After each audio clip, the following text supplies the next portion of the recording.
천국은 어디 있을까? 상훈 오빠, 미란 언니. 천국은 말이야. 천국은 나오나 네 마음속에 있어. 내 마음에? 근데 천국은요 왠지 누나같이 이쁜 여자가 많을 것 같아요. 그럴 거지 나오나? 말도 안 되는 소리 하지 마. 천국은 말이지.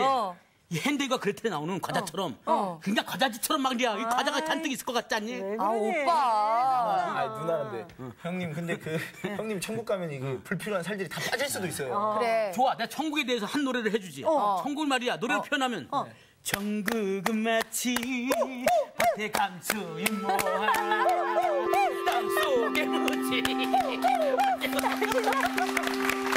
좋아 좋아 좋아.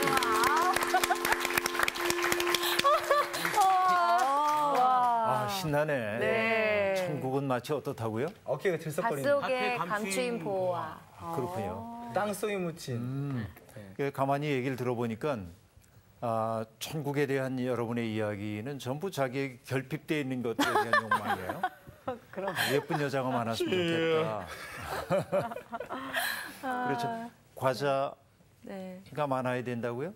거기에는? 과자를 많이 먹고 싶은데 못 먹고 있어서. 못 먹고 있어서. 그러니까 결핍된 것에 대한 욕망들이 있죠. 주여. 뭐라고 그러셨어요, 미란 씨는? 아니에요. 아니에요. 미란 언니는 아무 말 안 했어요. 아니에요. 저는 뭐 천국은 마음속에 있다고. 지금 마음속에 있다고. 지금처럼 마음이 없다는 똑같이 그대로 천국에 있을 것 같아요. 바이킹들이 천국에 대해서 꿈을 꾸면 어떤 꿈을 꾸는 줄 아세요? 금은 보석이겠죠. 바이킹들은 그 배를 타고 다니면서 해적질하고 그랬다고 그렇죠. 얘기 알려져 있잖아요. 그러니까 바이킹의 천국에는 약탈할 수 있는 배가 있어야 합니다. 그렇겠죠? 모터보트. 그러니까 약탈할 수 있는 배가 있어야 되고 전투를 하는 즐거움이 있어야 돼요. 그렇죠. 그런데 그 천국은 저녁에는 어떠해야 하냐면 전투에서 입었던 상처가 나아야 돼. 그래야 내일 또 약탈할 수 있으니까. 그리고 술이 있어야 하고 여흥이 있어야 돼요. 뭐야? 이것이 바이킹이 꿈꾸고 있는 천국이라고 합니다. 천국 맞습니까? 그렇겠죠? 섬이 있어요. 그러니까 사람들은 저마다 자기에게 결핍되어 있는 것이 있는 어떤 세상을 바라봐요. 그렇네요. 오늘의 우리의 사는 삶이 너무나 행복하면 그쵸. 난 여기가 좋아. 네. 그래서 천국 불필요해. 이렇게 얘기할 수 있겠죠.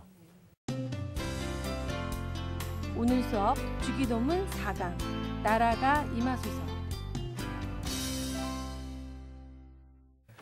오늘 우리가 살고 있는 이 세상을 생각해 보면은 선과 악이 등을 맞대고 있는 세상입니다. 착한 사람도 있고 악한 사람도 있고 또 부유한 사람도 있고 가난한 사람도 있고 하나님은 선인과 악인에게 비와 햇빛을 골고루 내려주시죠. 네. 그런데 세상에 공평함이 없기 때문에 햇빛과 비는 골고루 내리는지 몰라도 그 햇빛과 비가 만들어내는 삶의 풍경은 달라요. 그렇죠?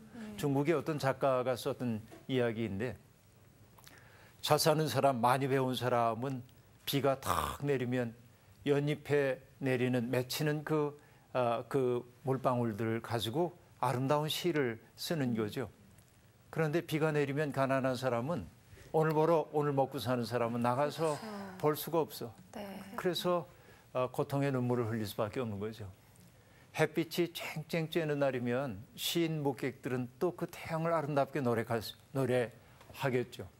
그러나 떼학볕 밑에서 일하고 있는 사람들은 그 해가 원망스러울 수도 있는 겁니다. 그렇죠. 하나님은 선인과 악인에게 골고루 해와 비를 내려주지만 공평함이 없는 세상인지라 그 비와 해가 만들어내는 삶의 풍경은 너무나 다른 거죠. 그렇죠. 그래서 사람마다 서 있는 자리에 따라서 인생을 경험하는 방식들이 다르다는 거죠. 그런데 여러분 이런 거 아세요?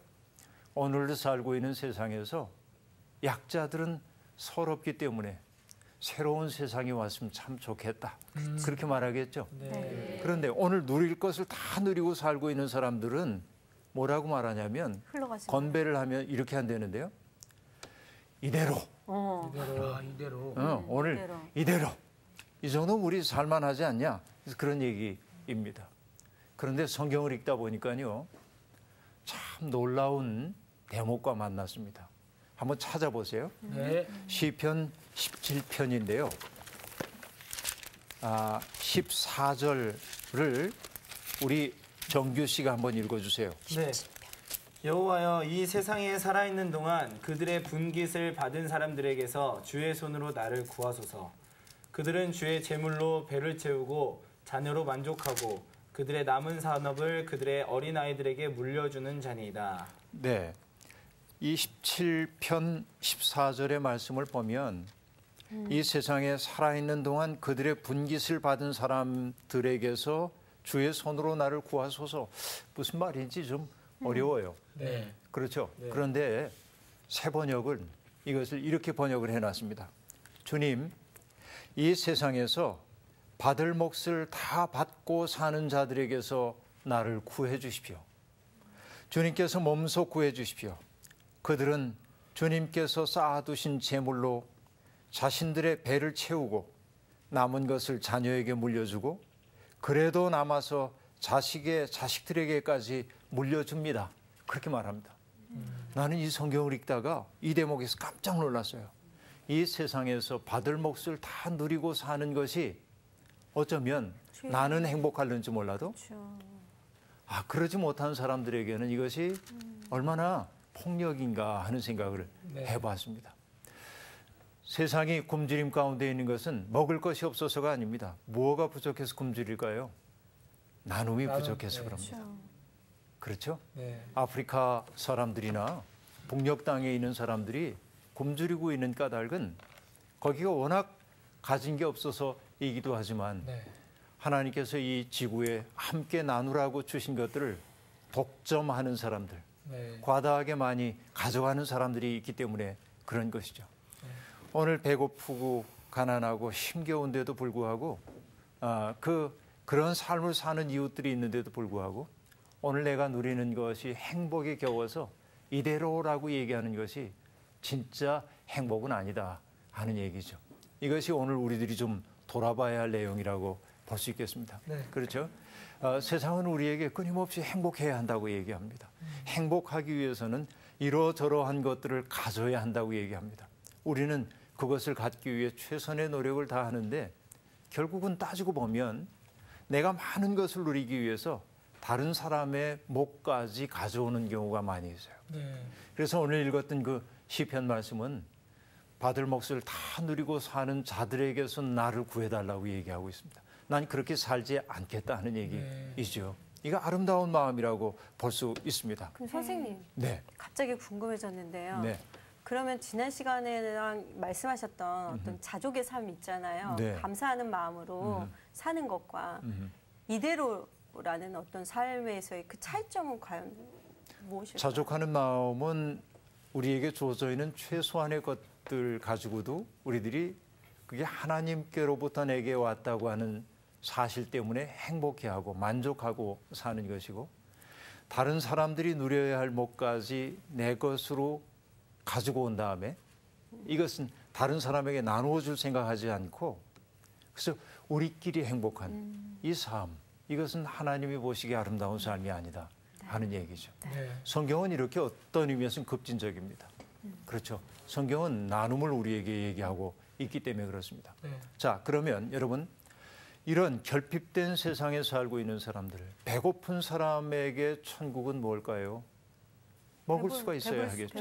목마른 사람에게 천국도 물을 마실 수 있어야 합니다. 목마름을 해소할 수 있어야 합니다.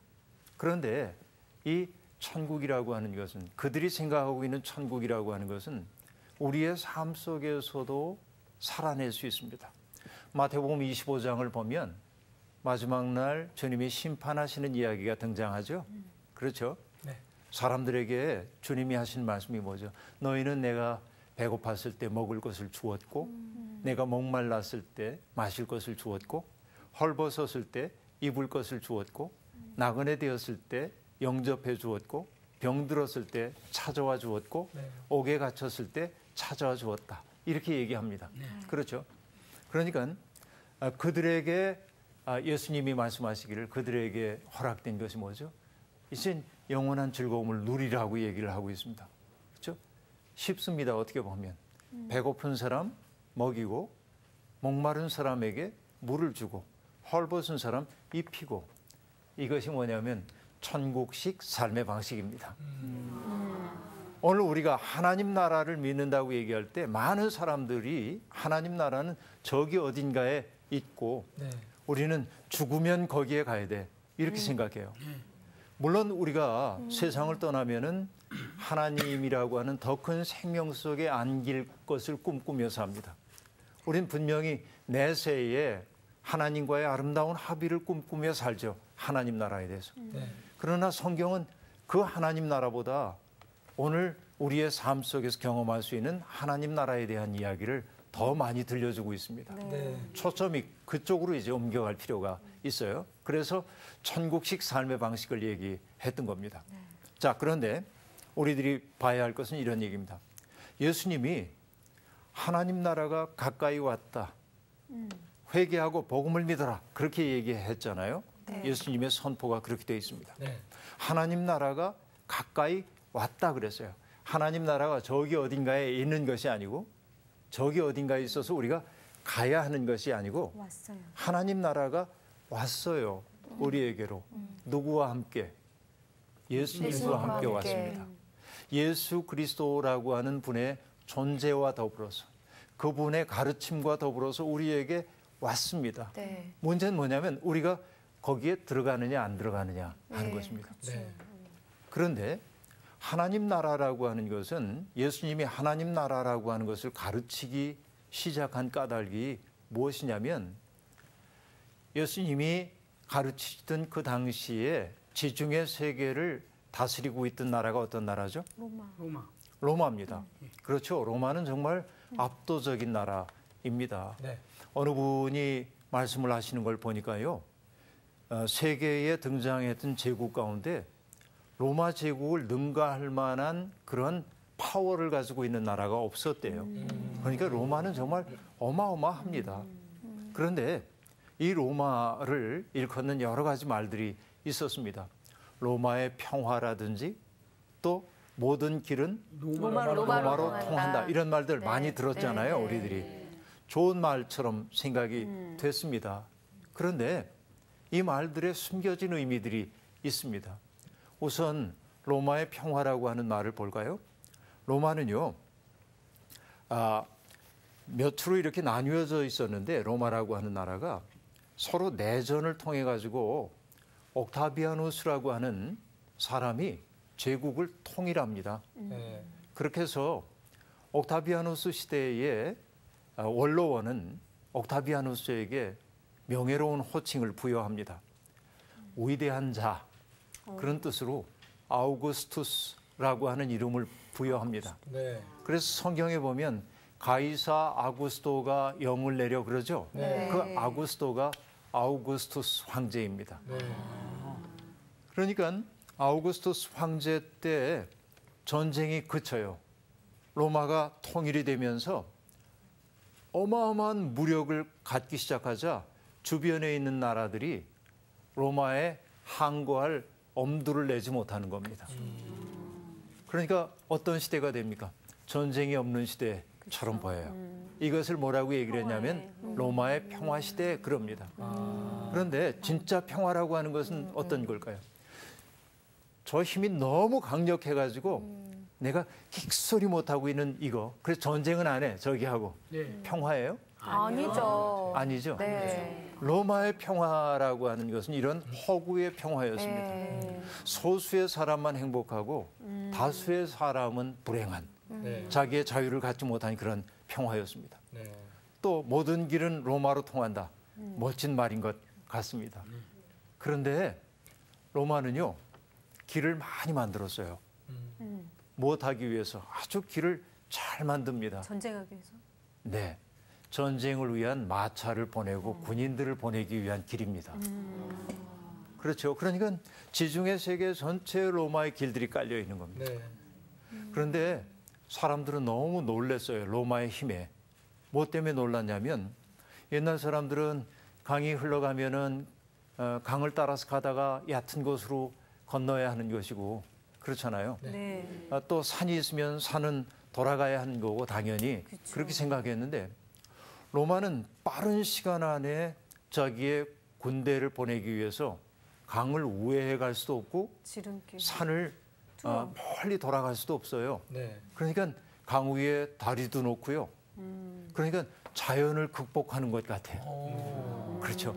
산도 보면은 오늘처럼 뭐 터널을 뚫는 것은 아니지만 산을 낮추든지 그래서 그 길을 쭉 나도록 만드는 겁니다. 산을 낮춰요. 산을 높은 산을 계곡을 깎아내는 거예요. 길을 만드는 겁니다. 대단. 완전 자연훼손인데요. 그렇죠. 자연훼손이죠. 네. 그런데 보면 옛날에는 도로를 만들면 비가 오든지 그럼 진창이 되잖아요. 네. 그렇죠. 그럼 마차가 갈 수가 없죠. 그렇죠. 못 가. 돌을 박은 거예요. 길에다가. 전천후죠. 이런 길을 만들어요. 오직 전쟁하기 위해서. 전쟁하고 또 식민지에서 가져오는 여러 가지 착취한 것들을 가지고 올 수 있도록 하기 위해서. 세계의 중심은 로마인 거죠. 로마로 다 오는 거예요. 근데 로마의 시민들은 행복하지만 세계 도처에서 뺏어온 것 때문에 그러나 이 로마식 삶의 방식을 유지하기 위해서 너무나 많은 사람들이 고통을 당하는 거죠. 그렇죠. 이것이 로마의 평화라든지 로마 모든 길은 로마로 통한다는 말 속에 담겨 있는 정치적 의미입니다. 숨겨진 이야기입니다. 그런데 이 사람은 누굴까요? 여러분 생각해 보세요. 사람들은 그를 하나님의 아들이라고 부릅니다. 사람들은 그를 평화의 왕이라고 부릅니다. 사람들은 그를 세상의 구원자라고 말합니다. 사람들은 그를 주님이라고 말합니다. 그는 누구일까요? 예수님. 예, 일제히 예수님하고 답했죠. 네. 우린 다 그렇게 알고 있어요. 저는 지금 다른 답을 얘기하려고 했는데 네. 제가 맞은 거네요. 네, 얘기해 보세요. 누구죠? 그 로마의 황제. 네, 황제입니다. 처음에 로마 황제에게 이 호칭을 이제 부여를 했던 겁니다. 사람들이 전쟁을 그치게 했으니까 평화의 왕이라고 그랬죠. 그리고 세상을 구원한다는 겁니다. 이렇게 주님이라고 불렀어요. 그런데 재미나는 것이 뭐냐면 성경은 마가복음 1장 1절은 하나님의 아들 우리 주 예수 그리스도의 복음의 시작은 이러하다. 이런 말로 시작됩니다. 네. 혁명입니다. 어떤 혁명이에요? 오로지 로마 황제에게만 부여될 수 있었던 호칭을 예수 그리스도에게 부여하고 있는 겁니다. 네. 반역입니다. 네. 그렇죠? 여러분 이것은 제가 얘기한 적이 있기 때문에 기억들이 날 거라고 생각해요. 그렇게 제 얘기를 해왔습니다. 자, 그런데요. 우리가 봐야 할 것은 이런 점이라고 볼 수 있습니다. 로마는 매력적이기도 합니다. 사실은. 아, 그래요? 왜 매력적이냐면 로마는 도로를 탁 닦고요. 개선문, 그렇죠? 개선문을 만들고 그리고 그 도시 안에 뭘 만들어요? 목욕 시설도 만들어 놓고 그리고 신전도 만들고 네. 그리고 극장도 만들고 네. 이렇게 하면서 아주 문화적인 삶의 모습들을 보여주기 시작해요. 맞아요. 그러니까 많은 사람들이 나도 저기에 속했으면 좋겠다. 그런 생각이 들까요? 안 들까요? 들 것 같아요. 나도 저런 매력적인 삶을 나도 누렸으면 좋겠다 하는 생각이 있겠죠. 네. 당연히. 그래서 많은 사람들이 거기에 동화되기 시작합니다. 로마에. 특별히 어떤 사람들이 그러냐면 늘 짓눌리고 있던 사람들보다는 뭔가를 좀 가지고 있는 사람들. 그렇죠? 힘께나 있고 많은 것을 가지고 있는 사람들이 로마 문화에 동화되어 살기를 소망하는 겁니다. 네. 그런데 전에도 얘기했지만 로마라고 하는 세계는 전형적인 피라미드 사회입니다. 네. 로마라고 하는 사회를 지탱하기 위해서 맨 밑바닥 사람들이 너무나 고통을 받고 있었던 것이죠. 그 세계에서 예수님이 어떤 얘기를 한 거냐. 하나님 나라를 들고 나온 겁니다. 자, 로마 제국을 규정할 수 있는 것들은 뭡니까? 폭력이야. 로마 제국이 설 수 있었던 것은 폭력입니다. 그렇죠. 말 안 듣는 나라나 사람은 폭력을 통해 제압해버리고 마는 것입니다. 네. 그렇죠? 그런데 이 폭력만 가지고는 안 되기 때문에 그들은 신화를 만들어내기 시작합니다. 로마 황제는 신의 아들이라는 겁니다. 네. 아폴론 신의 아들이라는 거예요. 그러니까 감히 그 신의 아들에게 대적할 수 덤벼들 수가 없는 것이죠. 그렇죠. 그래서 로마를 상징하는 것 가운데 하나가 아마조네스 여신상입니다. 아마조네스 여신 얘기 들어봤나요? 네. 활 잘 쏘는 부족 네. 이야기죠. 그래서 활을 잘 쏘기 위해서 가슴 한쪽을 도려낸 부족으로 네, 네. 알려져 있습니다. 뭐 신화 속에 나오는 얘기이지요. 그런데 로마가 스스로를 형상화할 때 아마조네스 여신상으로 스스로를 얘기해요. 이 두 가지 뜻을 가지고 있습니다. 하나는 뭐냐? 힘에 활을 잘 쏘니까 힘의 논리야. 네. 까불면 죽어. 네. 그런 거죠. 또 하나는 뭐냐면 한쪽이 가슴이 있습니다. 그건 뭐죠? 먹여 살리는 거예요. 부유함, 풍요로움. 우리가 너희를 먹여 살린다. 로마는 두 가지 얼굴을 가지고 사람들을 다스렸던 것이죠. 네. 하나는 무력, 두려움입니다. 공포입니다. 또 하나는 뭐죠?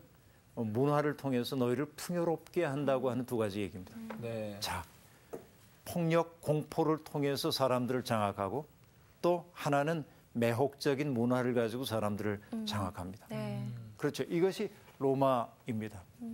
힘이 지배하는 세상입니다. 그런데 여기에 주님이 맞세운 것이 뭐냐면 하나님 나라입니다. 그렇죠? 네. 하나님 나라. 벌써 얘기만 들어도요. 네. 어감이 딱 틀려요. 로마 로마 제국, 제국하고 제국, 하나님 나라. 하나님 나라. 사실은 바실레이아라고 하는 것은 제국으로 번역될 수도 있습니다. 그런데 우리는 하나님 나라 이렇게 이제 번역을 하고 있는 거죠. 하나님 나라는 폭력으로 이루어지는 세상이 아닙니다. 비폭력의 세상이죠. 네. 그것은 평화. 비폭력, 평화의 세상이에요. 그렇죠? 비폭력의 세상. 네. 그러니까 로마 제국은 폭력을 숭상하고 있기 때문에 폭력적인 어떤 힘의 논리이기 때문에 여기에서는 지배, 억압, 그렇죠. 착취 네. 이런 것들이 있다고 한다면 하나님 나라라고 하는 것은 비폭력적인 나라이기 때문에 나눔, 사랑, 돌봄, 섬김, 배려 예, 이런 말들이 수없이 많은 말들이 가능하겠죠. 이런 말들이 통용되는 그런 나라라고 우리들이 볼 수 있습니다. 그렇죠. 그래서 로마 황제와 로마 문명이 지배하고 있는 세상을 사람들은 은근히 당연시하기 시작합니다. 힘 있는 사람들이 다스리는 게 당연하지. 그래서 우리는 힘 없으니까 이건 우리 팔자야. 이렇게 사람들이 받아들이기 시작을 했습니다. 그런데 예수님은 와서 그것은 당연한 세계가 아니야. 이렇게 말합니다. 그래서 우리가 이렇게 얘기할 수 있을까요? 하나님 나라 운동은 사람들이 당연하게 생각하고 있었던 이런 힘의 논리를 전복한 나라입니다. 네. 그래서 하나님 나라를 믿는다고 하는 것은 뭐냐? 당연의 세계 낯설게 보기. 그 세계가 정말 당연한가? 아니요. 아니잖아. 네, 이제 그런 네. 거이죠. 당연의 세계 여기 쓸까요? 당연의 세계 낯설기. 당연해, 지당해. 당연의 세계를 낯설게 해 보기. 그죠? 저 얘기는 지금에도 참 맞는 얘기 아닌가요? 네. 그 얘기를 이제 우리들이 나눠야 하는 것이죠. 네. 여러분 신앙생활을 한다고 하는 것은 늘 물어야 돼. 무엇도 당연하게 여기면 안 됩니다. 그래서 신앙생활에 적을 사람들은 의심, 회의 이런 걸 아주 나쁘게 얘기를 합니다. 그렇죠. 있어야 돼요. 나도 청년 시절에 교회를 처음 나갔거든요. 청년 시절에. 난 궁금한 게 참 많았어요. 그래서 뭘 자꾸 물으면 선배들이나 이런 분들이 답을 못해. 답하기 어렵잖아요, 실제로. 그러면 이렇게 얘기하면 됩니다. 나도 그거 잘 모르겠어. 나도 잘 모르겠어. 함께 고민하면 돼요. 난 그 문제에 대해서 이렇게 고민해 본 적은 있어. 이 정도면 돼요. 네. 그쵸. 네. 내가 답을 요구하고 있는 것은 아니거든요. 네. 그렇죠. 그런데 모르면 모른다고 하면 좋을 텐데 자꾸 아는 척하고 답하는 게 안 맞는 거야, 이게. 그렇죠. 그 받아들일 수가 없기 때문에 내가 자꾸 질문을 하면 그분들이 공색해질 때마다 하는 말이 있었습니다. 그게 뭐냐면 그냥 믿어? 야, 너 시험 들었구나. 그런 적 있어요. 진짜. 그렇게 말했어요. 그러면 나는 성격이 별로 좋지 않았기 때문에 더 신랄하게 질문을 합니다. 진짜 그러셨을 것 같아요. 눈빛이 싸늘해지면서 네. 사탄이 너를 시험하는 거야. 아이고. 그렇게 제가 그런 얘기를 들어서 그거 아닐 텐데 이게 신학대학을 가게 된 이유 가운데 하나인지도 모르겠어요. 네네. 그런데 신앙생활에 정말 중요한 것은 의심할 줄 아는 것입니다. 물어야 돼요. 회의할 줄 알아야 깊어져요. 맞아요. 네. 그렇죠. 질문을 던져야 깊어지는 겁니다. 질문 없는 답만 가지고 있으면 안 됩니다. 네네. 그렇잖아요. 예. 네. 한국의 엄마들은 아이들이 학교에 다녀오면은 아이들에게 이렇게 묻는데죠. 아무개야, 오늘 선생님 말씀 잘 들었어? 그렇게 묻는데요. 네네. 그런데 유대인 엄마들은 그렇게 안 묻는답니다. 오늘 학교에서 어떤 질문을 했니? 그렇게 묻는답니다. 답이 중요한 게 아니고 선생님이 주는 질문을 받아서 내 것으로 삼는 것이 아니라 여긴 창의성이 없어요. 그렇죠. 선생님이 얘기한 것에 대해서 질문을 제기하고 네. 거기에서 얻어진 자기의 인식과 깨달음이 있었느냐 이걸 묻는 겁니다. 여기에 창의성이 나오는 거죠. 성경 공부도 똑같이 그렇게 가야 하는 것이죠. 네. 그래서 하나님 나라라고 하는 것은 로마가 지배하고 있는 세상을 당연시하고 있었던 사람들에게 이 세계는 당연한 것이 아니야 네. 라는 얘기입니다. 네. 힘 있는 사람들이 누군가 힘없는 사람들을 지배하고 억압하는 것이 당연하게 여겨지는 세상은 잘못된 세상이야. 네. 그러니까 그런 세상이 아니라 나눔과 사랑과 돌봄과 섬김과 배려를 통한 세상이 가능해. 이것을 예수님이 일깨워 주시기 시작했던 것이죠. 네. 그런데 예수님이 하나님 나라에 대해서 얘기하실 때 어떤 얘기를 주로 하셨나요? 하나님 나라에 가면 금은 보화가 많다는 얘기 하셨나요? 아니요. 그렇지 않죠? 주로 뭘 통해서 하나님 나라를 얘기하셨나요? 비유를 통해서. 많이 비유를 통해서죠. 네. 네. 그러면 여러분이 비유를 얼마나 기억하는지 하나님 나라에 대한 비유 제가 한번 적어볼게요. 한번 떠오르는 대로 하나님 나라 비유를 한번 말씀해 보시죠. 씨 뿌리는 비유. 보아. 예, 밭에 감추인 보화. 보화. 보아. 네, 또 씨 뿌리는 자의 비유. 보화. 씨 뿌리는 자의 비유. 겨자씨와 이스트, 겨자씨. 누룩. 네. 그리고 저기 갑자기 생각이 안 나네. 잃어버린 양. 잃어버린 양. 그리고 물고기 잡았을 때 네. 좋은 거는 네. 남기고 나쁜 건 버리고. 네. 그리고 혼내 종 포도원. 포도원. 예, 네. 포도원. 그거였어요. 제가 이런 얘기죠. 네. 예. 뭐 하자면 예수님 비유가 워낙 많으니까 네. 이런 많은 비유들이 이제 등장하기 시작을 합니다. 그런데 여러분 보면은요. 하나님 나라는 뭐와 같다고 얘기를 했냐면 보물을 하늘에 쌓아두는 게 하나님 나라이기도 합니다. 왜냐하면 땅에 쌓아두면 도둑도 오고 네. 좀도 쓸고 그래서 사라집니다. 그래서 하나님을 믿는 사람들에게 보화를 어디에 쌓아두라고 얘기하죠? 하늘 창고. 하늘에 쌓아두라고 얘기합니다. 네. 하늘에 어떻게 보화를 쌓을 수 있어요? 글쎄요. 제 방에 따로 있나요? 구제로 가지고 이렇게 돌보고. 예, 돌보고 그러면 그것이 한마디로 얘기하면 하늘에 쌓는 것이랑 다른 거 없어요. 나눌 줄 아는 겁니다. 네. 네. 누군가에게 줄 줄 아는 거예요. 네. 사람들이 물질로부터 자유로워지지 못하는 까닭이 뭔지 아세요? 그것은 물질이 주는 편안함과 행복함이 있기 때문에 그래요. 네. 그렇죠. 우리들이 무시하면 안 됩니다. 네. 돈이 있으면 편해요. 편합니다. 네. 음식점에 들어가도 돈이 좀 있으면 대접받아요. 대접받죠. 네. 그래요? 정말 탁 미란 씨가 좀 돈 좀 있으시죠? 아니요. 좀 다르신 것 같아요. 많이 봤어요. 집에 가보셨어요? 많이 안 봤어요. 가셨으면 말은. 아, 예, 말아요. 돈이 예. 좀 있으면 먹고 싶은 걸 마음껏 편히 먹을 수 있죠. 그리고 상훈 형 돈이 많으시고. 이게 주머니에 돈이 좀 있으면 네. 어디 가도 당당한 거예요. 걸음걸이가 틀려요. 걸음걸이가 달라요. 자세가 달라요. 그러니까 사람들이 그래요? 돈돈 하는 거죠. 네, 그러니까 그러더라고요. 그럼 거꾸로 네. 돈이 없으면 사람들은 움츠러들고 훔쳐도. 주눅 들고 그렇죠. 이런 세상이 우리가 되어버리고 말았죠. 네. 근데 돈으로부터 해방되는 연습을 우리들이 해야 합니다. 네. 가장 좋은 일이 뭔지 아세요? 기부. 필요한 사람에게 주는 연습을 해야 합니다. 네. 나누는 거. 진짜로. 네네. 그런데 필요한 사람에게 주는 연습을 하는 순간 돈이 우리를 장악하고 있었던 그 인력이 약화됩니다. 돈이 우리의 삶을 규정하지 못하도록 하는 거죠. 네. 그렇죠? 이것이 보화를 천국에 쌓는 삶의 비결이죠. 나눌 줄 아는 것이라고 얘기했어요. 또 씨 뿌리는 사람의 비유 같은 것도 여러분이 얘기를 하셨죠. 씨 뿌리는 사람의 비유. 그건 뭐였어요?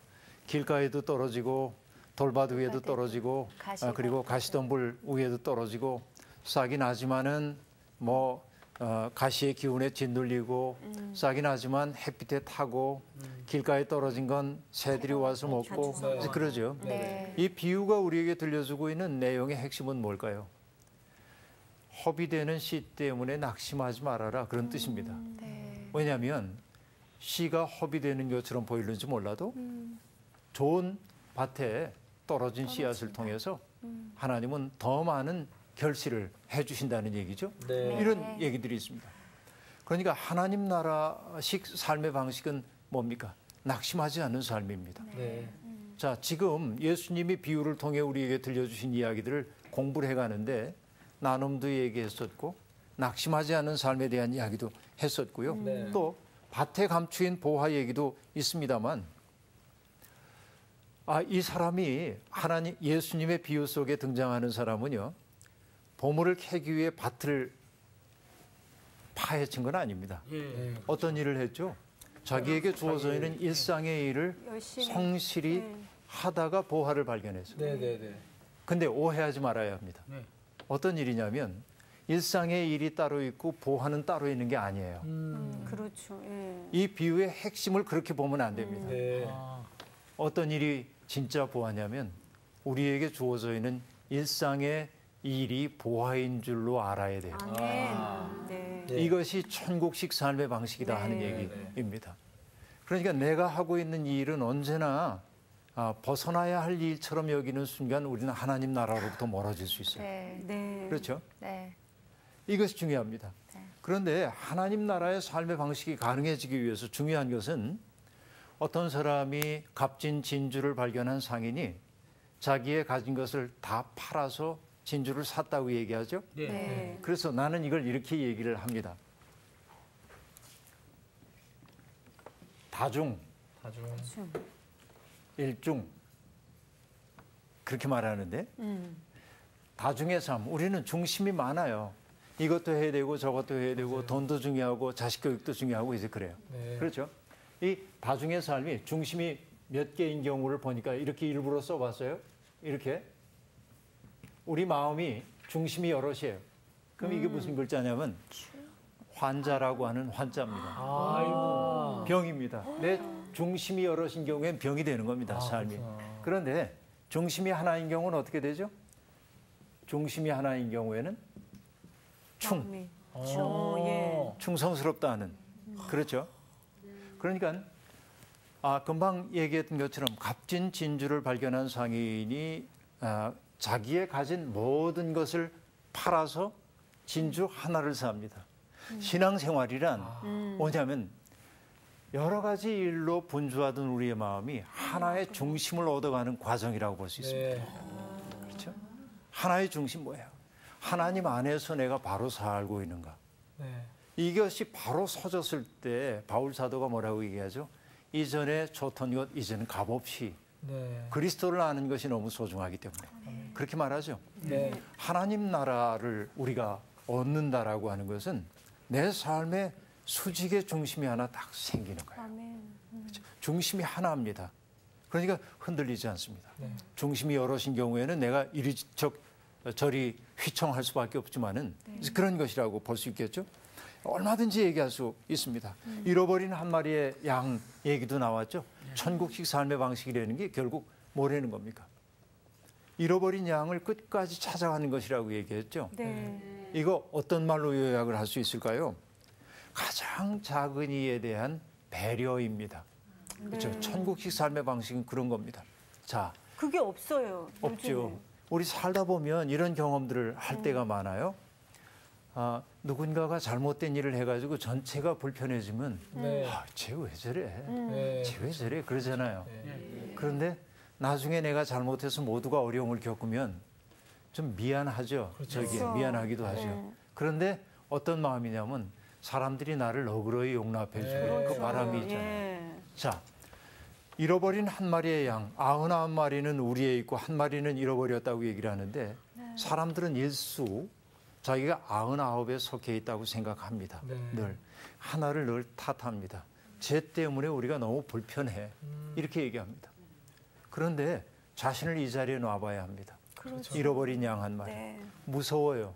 짐승의 울음소리가 들려옵니다. 그렇죠? 가시덤불에 긁혔습니다. 이 양은 어떨까요?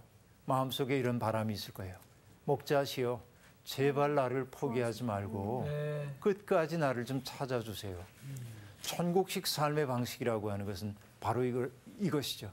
가장 고통받는 사람의 마음이 되어보는 것. 이것이 천국식 삶의 방식이라고 얘기할 수 있습니다. 자, 많은 얘기들이 가능하지만 우리들이 그 얘기를 다 할 수는 없고 오늘 이 얘기를 조금 정리를 좀 해나가야 하는데 나라가 임하소서 이렇게 기도합니다. 그런데 이 기도를 드려야 하는 까닭은 이런 것입니다. 우리의 마음속에는 하나님의 통치를 받아들이고 싶어 하지 않는 마음의 저항감이 우리 속에 있습니다. 그렇죠? 자, 오늘요 중요한 것은 아까 여러분들이 하나님 나라를 얘기할 때 하나님 나라를 장소로서 생각을 하는 경우가 많이 있었습니다. 하늘나라 때문에 그렇죠? 그런데 하나님 나라라고 하는 말은 가장 잘 번역한다면 하나님의 통치라고 번역할 때 가장 나은 번역이라고 볼 수 있습니다.